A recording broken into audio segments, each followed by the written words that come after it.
नमस्कार दोस्तों, मैं विनय दुबे मुंबई से फ़िलहाल हूँ बनारस में। रात को 12 बजे के आसपास डॉक्टर कफील खान को रिहा कर दिया गया। जितनी भी अफवाहें उड़ी थी, जितनी भी लोगों ने आशंकाएं जताई थी कि केंद्र सरकार और राज्य सरकार नहीं छोड़ेगी, तो ऐसे नहीं होता है। मैंने कल भी लाइव वीडियो में कहा था कि विश्वास रखें, वो छूटेंगे और ज़रूर छूटेंगे। आज वो अपने परिवार के बीच में हैं और एक अच्छा माहौल उनके घर पे है, उनके परिवार के बीच में है। इस समय मेरे साथ एक खास मेरे बड़े भाई हैं, मैं आप सभी को मिलाना चाहता हूं। नाम तो सुना ही होगा, बनारस वाले मिश्रा जी। तो दोनों भाई बैठे हैं और भविष्य की तैयारियां चल रही हैं।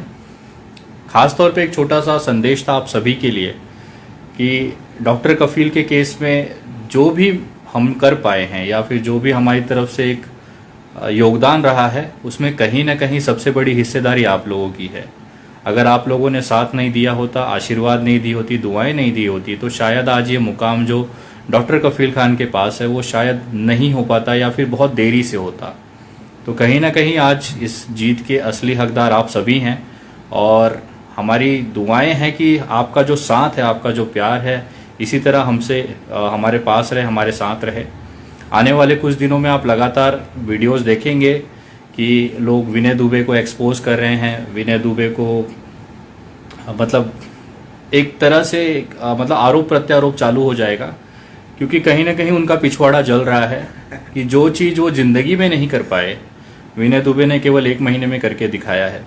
तो कहीं ना कहीं ऐसे लोगों की आप भरमार देखोगे, वीडियो देखोगे, पोस्ट देखोगे, कमेंटों में जा जाके आपको ऐसे बहुत सारे लोग मिल जाएंगे जिनको तकलीफ हो रही है कि डॉक्टर कफील खान छूट कैसे गया। वो मुस्लिम आईडीज हो सकती हैं, मुस्लिम हो सकते हैं, कहीं ना कहीं उनके अंदर एक डर पैदा हो रहा है कि एक बाहर का एक हिंदू व्यक्ति हमारे मुस्लिम भाइयों के दिलों में जगह कैसे बना रहा है। वो शायद भूल गए ये भारत है, हिंदुस्तान है, यहाँ पे मुस्लिमों के दिलों में हिंदू बसते हैं और हिंदू के दिलों में मुस्लिम बसते हैं। और कुछ ऐसे लोग हैं, चाहे भारतीय जनता पार्टी के वो भोसड़ी वाले हों, जो वो भोसड़ी वाले हैं जो मुस्लिमों से नफरत करते हैं। तो मुस्लिमों में भी एक ऐसी जमात है जो भोसड़ी वाले हिंदुओं से नफरत करते हैं। तो इन दोनों लोगों को बोलना चाहूँगा कि गांडुओं, आप लोगों की ज़रूरत भारत में नहीं है।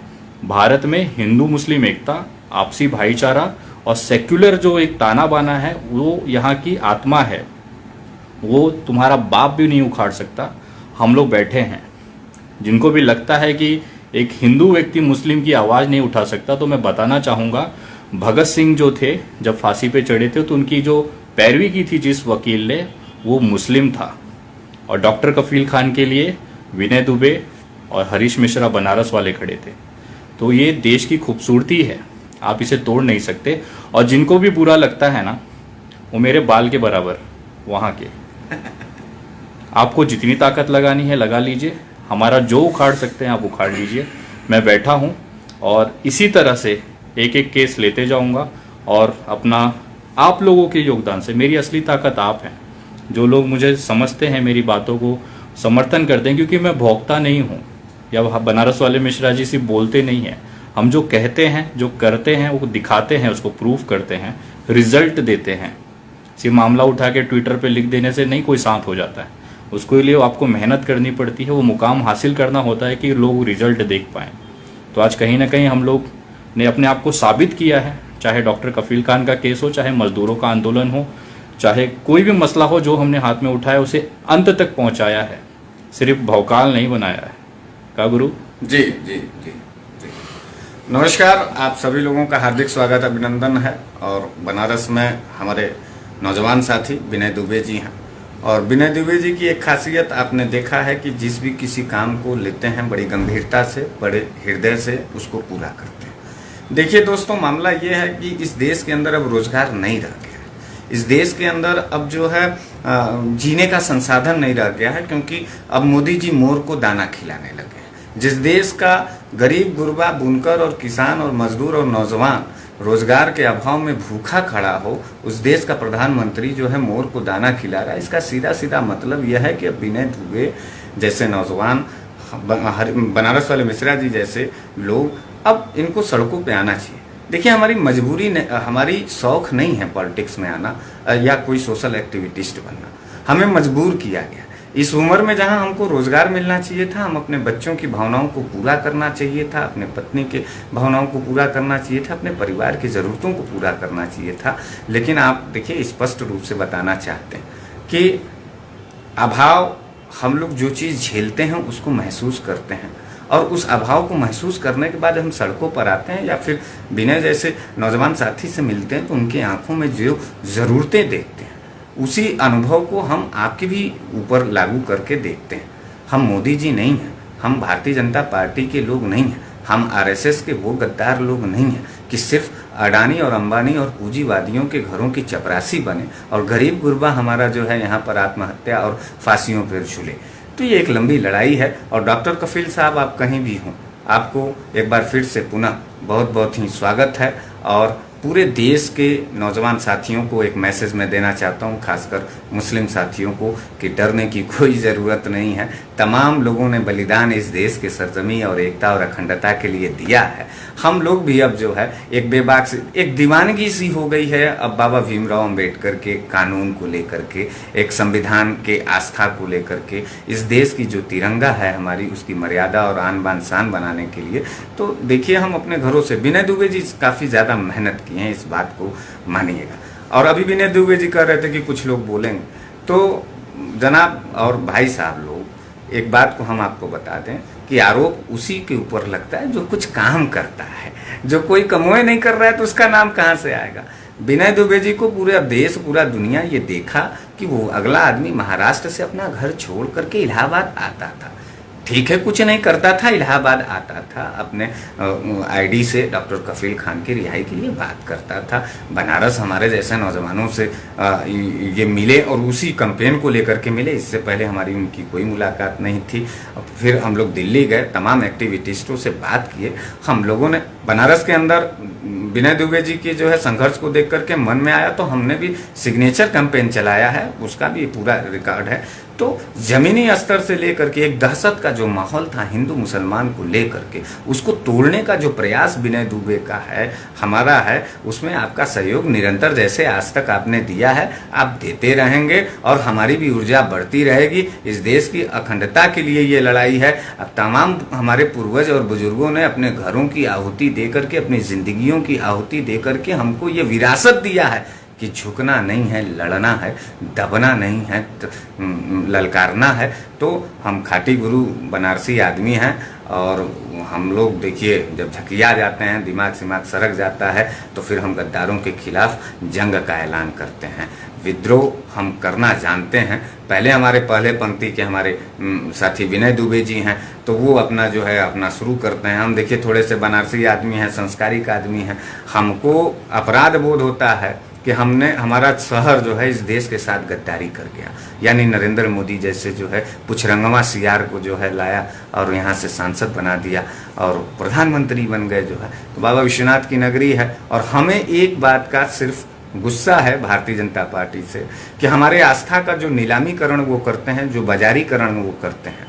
हमको सिर्फ एक नारे से सबसे ज़्यादा, बेहद ज़्यादा गुस्सा है भारतीय जनता पार्टी से कि जिस शहर में हर हर महादेव का नारा लगता था, जिस शहर में जो है घर घर महादेव का नारा लगता था, वहाँ ये धर्म के अपराधी लोग, धर्म के हत्यारे लोग और धर्म के नाम पर राजनीति करने वाले लोग, धर्म के नाम पर हिंसा कराने वाले लोग, यानी नरेंद्र मोदी जैसा आदमी जो है हर हर मोदी, घर घर मोदी का नारा तो यहाँ पे प्रसारित किया। उसका बदला हमारा नौजवान साथी विनय दुबे लेगा। और डॉक्टर कफील साहब, आप ही नहीं, इस देश का कोई भी नौजवान अगर वो योगी सरकार और मोदी सरकार के दायरे में जाति, धर्म, मजहब के आधार पर अगर शिकार होगा, राजनीतिक शिकार होगा, तो अब विनय दुबे बंबई से अपने घरों से पैर निकाल चुका है। अब लड़ने का और जंग करने का ऐलान कर चुका है। अब हम लोग पूरी तरीके से आज़ादी के दीवाने लोग हैं। महात्मा गांधी जी भगत सिंह को कहते थे कि ये पागल और आज़ादी के दीवाने टाइप के लोग हैं, इनको समझाया नहीं जा सकता। आज गांधी जी नहीं हैं, लेकिन गांधी जी की जब तस्वीर देखते हैं तो उनके तस्वीर से हमको ये लगता है कि विनय दुबे जी के लिए वही गांधी जी कर रहे हैं कि आज़ादी के पागल और दीवाने टाइप के लोग हैं। तो तो ये एक मित्रता हमारी बनी रहेगी, एकजुटता बनी रहेगी और इस देश के तिरंगे के लिए हम लड़ते रहेंगे।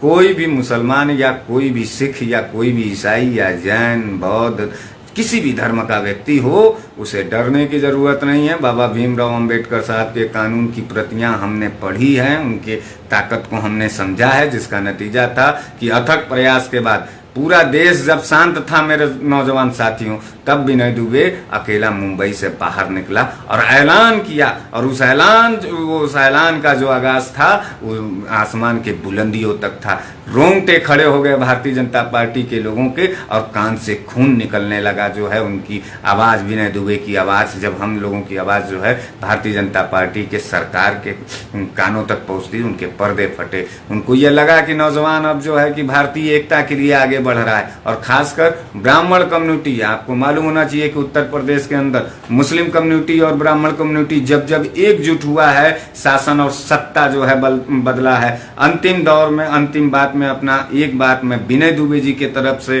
कहना चाहता हूं योगी सरकार को कि योगी जी आप कार पलटो, हम तुम्हारी सरकार पलटेंगे। इस बात के साथ जय हिंद जय भारत। आप विनय दुबे का साथ जरूर दीजिएगा, क्योंकि यह नौजवान का अगर हिम्मत टूटेगा तो पूरे देश के ऐसे लोगों की हिम्मत टूटेगी जो आज भारतीय जनता पार्टी के गद्दारी के खिलाफ सड़कों पर हैं। उनका दमन होगा, गोलियां मारी जाएगी। हमने भी अपनी जिंदगी को दांव पे लगाए हैं, हमारी भी अपनी एक परिवार है। देखिए, एक मार्मिक अपील है, इसको पॉलिटिकल लेवल से नहीं लेना है। हमारे भी जब हम घर से बाहर निकलते हैं तो बच्चे की आंखों में हम अपने प्रति उसका प्यार देखते हैं, पत्नी की आंखों में उदासी देखते हैं। माँ और बाप हमारे भी और विनय दुबे जी के भी जो है ये चिंतित रहते हैं कि मेरा बेटा कहीं जा रहा है और देश में लड़ रहा है, उस सवाल पर लड़ रहा है।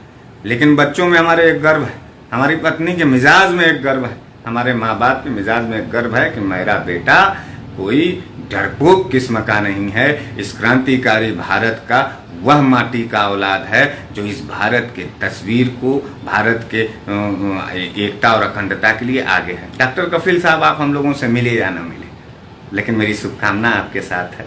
और एक निवेदन ये करूंगा कि विनय दुबे जी से कभी जीवन में मिलिएगा तो एक बार गले उस नौजवान को जरूर लगाइएगा, क्योंकि कोई ना रिश्ता था आपसे, ना कोई मुलाकात था आपसे, और आज तक हम लोग भी आपसे नहीं मिले और पता नहीं कभी मिलेंगे या नहीं मिलेंगे। लेकिन आपके लड़ाई को लेकर के हमने डॉक्टर कफील के लिए नहीं लड़ा, हमने इस देश में जो दहशत का माहौल बनाया जा रहा था उसके खिलाफ हमने लड़ा है, हमने इस हिंसा के खिलाफ लड़ा है। और उत्तर प्रदेश के अंदर जो जिस तरीके का नफरतवाद का एक बीज बोया गया है, उस खेती को, नफरत के खेती को उखाड़ेंगे। विनय दुबे साथ में है, पूरे भारत के अंदर जिन जिन लोगों के साथ अन्याय करके जेल भेजा गया उनके लिए हम लोग लड़ेंगे। और जब अगर कभी एक रिक्वेस्ट और है, विनय दुबे के साथ कोई दुर्घटना होती है, घटना होती है, तो मैं जानता हूं कि इस देश में ऐसे भी नौजवान साथी हैं जो हमारे लिए भी आवाज़ उठाएंगे। अगर ये जेल जाते हैं, हम जेल जाते हैं, तो मेरे लिए भी हाथ जोड़ करके निवेदन है कि उठाइएगा अपना आवाज़। और हमारा परिवार आपके सहारे है और आपका परिवार मेरे सहारे है। हम सब लोग एकजुट होंगे, मुट्ठी बनाएंगे, लोकतंत्र की ताकत बनेंगे, गद्दारों को सत्ता से बाहर भेजेंगे। बाकी विनय जी हैं, विनय जी अपनी बात जारी रखेंगे। एक छोटा सा संदेश जाते जाते उन तमाम बड़वों के लिए है कि बेटा जितना तुमको भौंकना है भौंक लो। देख रहा था सुबह से कमेंट्स आ रहे हैं कि कफील जी के साथ कफील जी ने आपको धन्यवाद नहीं कहा, आप उनके साथ नहीं हैं। तो मुझे समझ में नहीं आ रहा था, उन्होंने तो आपको भी नहीं कहा। इसका मतलब ये थोड़ी है कि उनके नहीं है। देखिए, रही बात उनके साथ बैठने की, तो हम खाने पे बैठेंगे और इस वीडियो के माध्यम से आप तमाम लोगों को कहना चाहता हूँ, बहुत जल्द डॉक्टर कफील खान, मैं, हरीश भाई, उनकी पत्नी, उनके भाई, हम सब एक टेबल पे बैठेंगे खाना खाते हुए। वो वीडियो भी मैं आपको पोस्ट करूँगा। और जो लोग आज भौंक रहे हैं उनके मुंह पे एक निवेदन है, आप उसे अच्छे से सैनिटाइजर से या साबुन से धो लीजिएगा, क्योंकि जब मैं पेशाब करूँगा ना तो आपको उसका महसूस होना चाहिए। और मैं करूँगा, जो मैंने आज तक बोला है वो किया है। जब कफील खान जैसे योगी जी के कट्टर दुश्मन को अगर मैंने उनके कुर्सी के नीचे से खींच के निकाला है, तो तुम जैसे तो बालों के मुंह पे मूतना मेरे लिए कोई बड़ी बात नहीं है। और मूतूंगा पक्का। समय का इंतज़ार करें। आप लोग जितना उड़ सकते हैं, जितना भौंक सकते हैं। उन तमाम विरोधियों को रिक्वेस्ट है मेरा जो उखाड़ सकते हैं उखाड़ लीजिए, तुम्हारे चेहरों पर मूत्रदान विनय दुबे ही करेगा, और बहुत जल्द, है ना भैया। हाँ हाँ। जय हिंद, जय महाराष्ट्र।